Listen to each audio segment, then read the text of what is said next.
Judges, are you ready? Have you ever been cooped up inside wishing you could do something outside or have fun with your friends? Well then, vaccines are the right medication for you. If you get vaccines, you can stop staying at home because you're sick and get outside and have fun. Hi, my name is Kritik the Lead, and my teammates are Olin the Cross-X, Mouse the Butter, and Sandhya the Summarizer. We are arguing the affirmative, and we believe that schools should mandate vaccines because they stop many deadly diseases. A child won't be out for long if he gets a disease, and they start herd immunity. Our value is societal welfare. Oxford Dictionary defines vaccines as a substance used to stimulate immunity to a particular infectious disease, and defines societal welfare as the well-being of the community or society at large. Contention 1. The first reason why schools should mandate vaccines is because vaccines stop many deadly diseases. It helps people from dying from the disease and also helps eliminate some diseases, like said in this quote from Britannica. Diphtheria killed about 21,000 people yearly.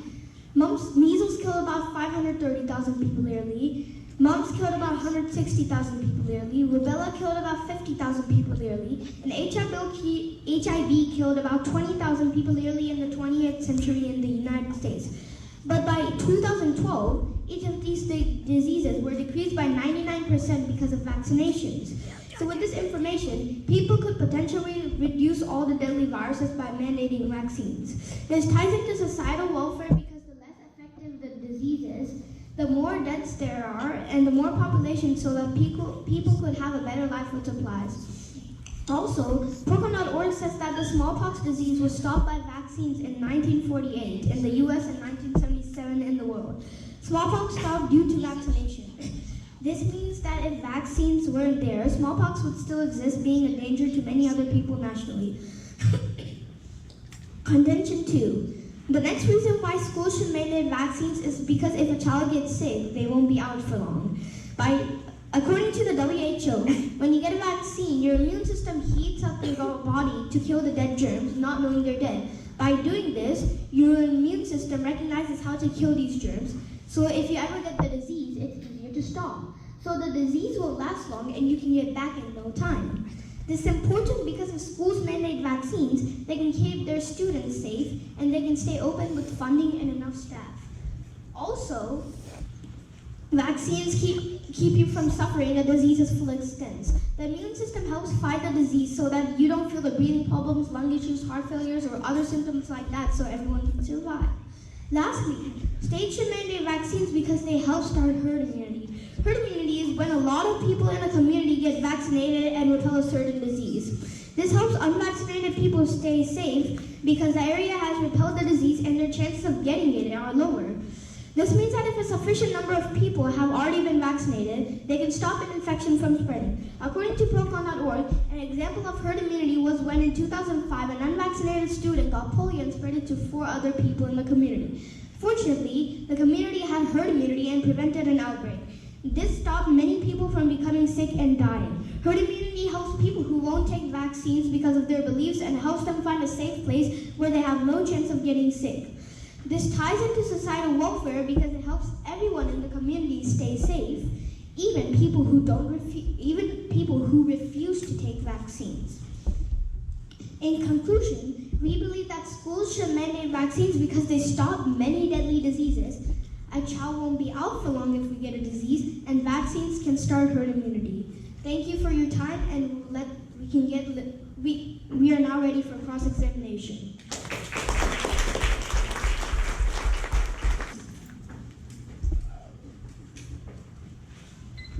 In the first contention, you say that 160,000 died due to viruses. We are talking about school, so are these all kids? No, but it shows how vaccines help prevent deaths from these diseases from all people in a community. Are there better ways to achieve welfare? I would say not, but because vaccines help people just not be sick, and being sick is fun, as I'm sure everyone is not fun, as I'm sure everyone here can agree. Why why are the other ways worse? I wouldn't say they're worse, but I'd say vaccines are a little bit better because they prevent the disease from becoming severe and killing the person that has it. Does herd immunity stop or slow down the spread of disease? It stops it and just repels the disease.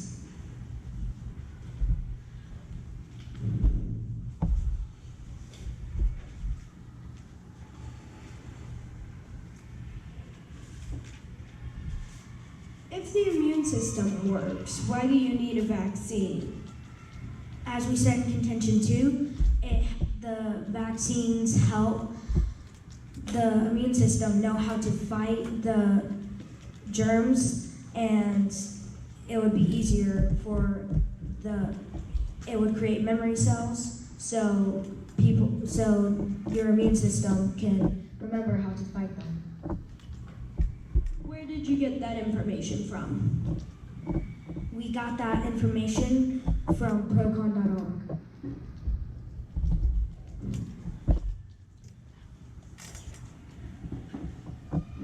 Okay, you cite the Oxford Dictionary, I believe.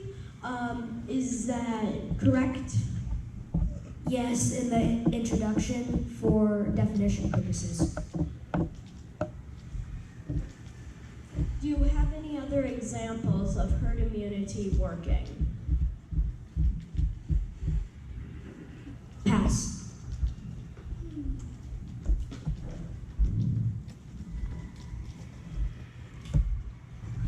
That's it. Oh, Justice, are you ready? If you're a parent or guardian, would you want to choose whether or not you or your kid will take a shot? Well, you need the freedom to do just that. Well, what if the government took away this freedom from you? How would you feel? My name is Ryan, and I'm the lead. And I'm Levi, the co-lead. Dash is a cross-examination, Zeki is a rebounder, and Noah is a summarizer. We are arguing that schools should not have the privilege to enforce vaccines. We believe in the value of freedom. The Cambridge Dictionary defines freedom as the conditional right of being able or allowed to do whatever you want to without being controlled or limited. People should have the freedom over vaccination. And now for one other definition that you should know. The Oxford Dictionary states mandate as an official order or commission to do so. Contention 1. Many religious beliefs are against vaccination. The state should not be able to control religious people. As it says in the First Amendment of the Constitution, Congress shall make no law not respecting an establishment of religion or prohibiting the free exercise thereof. This means that they cannot make this law because they can't make any laws against religion. Some religions like Roman Catholicism, Eastern Orthodox, Oriental Orthodox, Amish, Baptist, and Quaker do not allow vaccines, as it says in procon.org. Several religions oppose vaccines and mandatory vaccinations. Some Christian scientists consider vaccinations as against their religion. One of these reasons is that vaccines have some ingredients that they cannot use. Do you think that someone who is in a religion that does not allow vaccines will sacrifice their religion for a shot that just leaves your arm sore and only lasts about a year? Contention 2, vaccine hesitancy. People sometimes have doubts about vaccines. After all, they do give you side effects, like the London Vaccination Clinic states common side effects for both parents and children are feeling tired, sore arm, feeling sick, a headache, an aching sensation, and being sick. And sometimes they're even worse than that, like again from the London Vaccination Clinic again states, there are some very bad effects like difficulty breathing, a rash over your body, swelling of your face and throat, dizziness or weakness, or a fast heartbeat. Kids' parents do not want their kids to get sick or any of the other side effects. That is what makes them have doubts. As it says in the London Vaccination Clinic, some may take more than one shot. Not only is that time consuming, but it is also twice the chance of getting a side effect. My opponents might bring up that they do not last very long, but they actually last 1 to 2 days. Contention 3. The government should not cut into personal medical choices. The government should not get to choose what you do. Procon.org states that Barbara Fisher, co-founder of the National Vaccine Information Center, stated if the state can tag, track down, and force citizens against their will to be injected with biological products, there will be no limit on which individual freedoms a state can take away in the name of the greater good tomorrow. This means that if the state can force people to do vaccines, then there will be no limit to the amount of freedoms that the state can take away. The governments are responsible for ensuring the right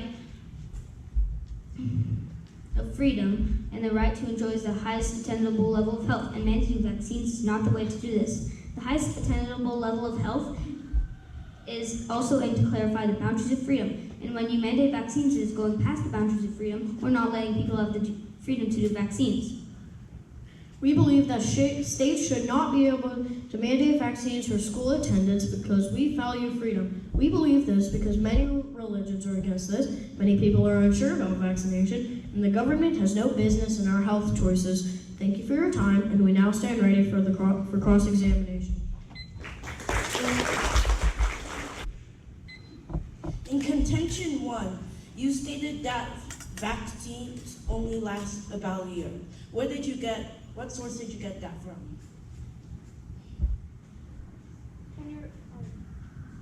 Can you repeat the question? In contention 1, you stated that vaccines only last about a year. What source did you get that from?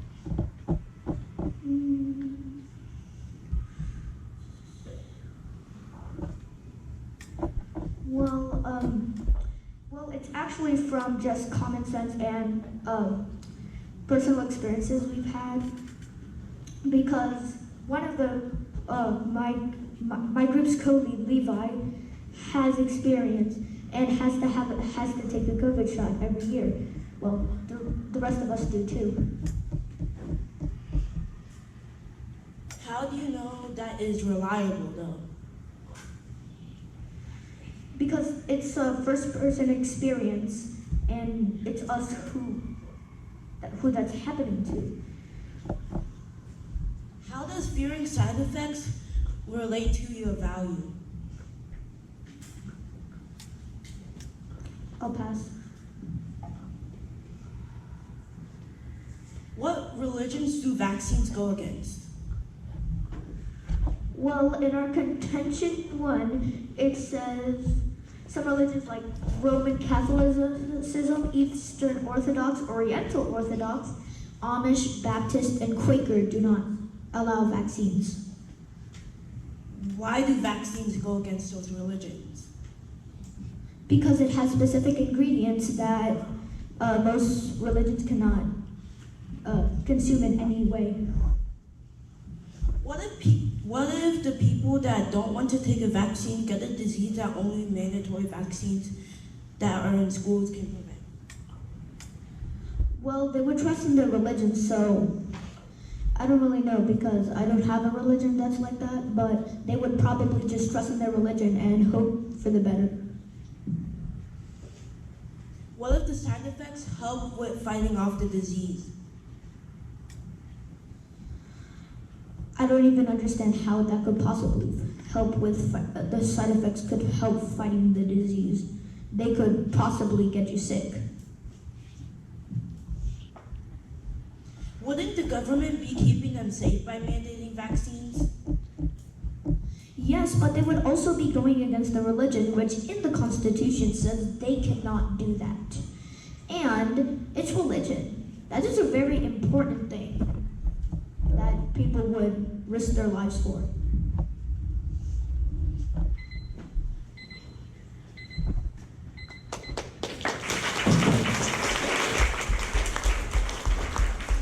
Judges, are you ready?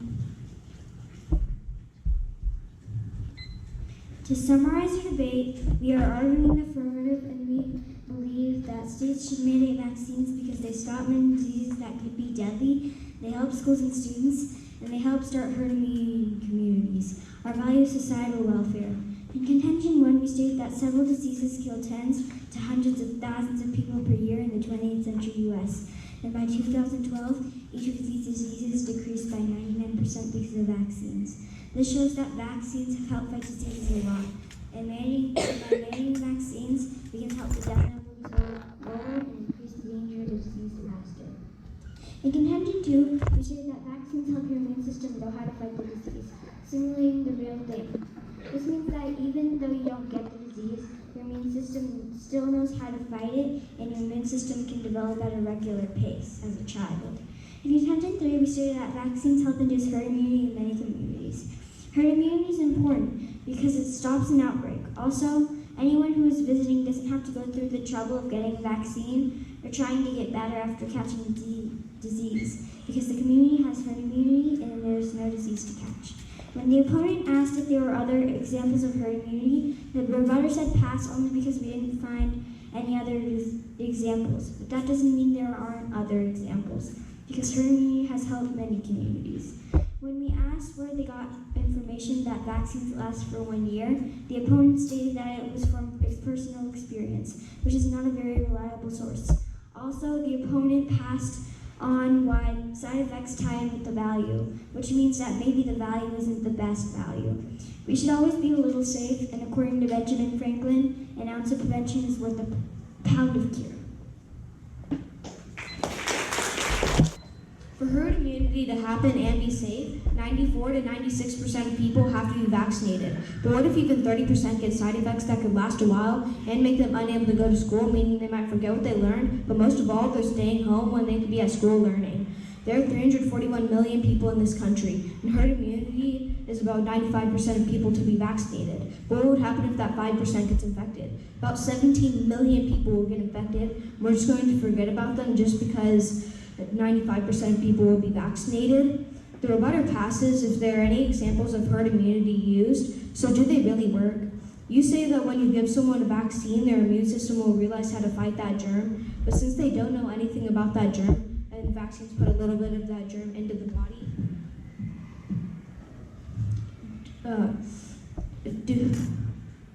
the body could easily get sick. In your script, you say that vaccines prevent people from suffering, but that's not what vaccines do. Once you get sick, vaccines won't help to make you healthy again.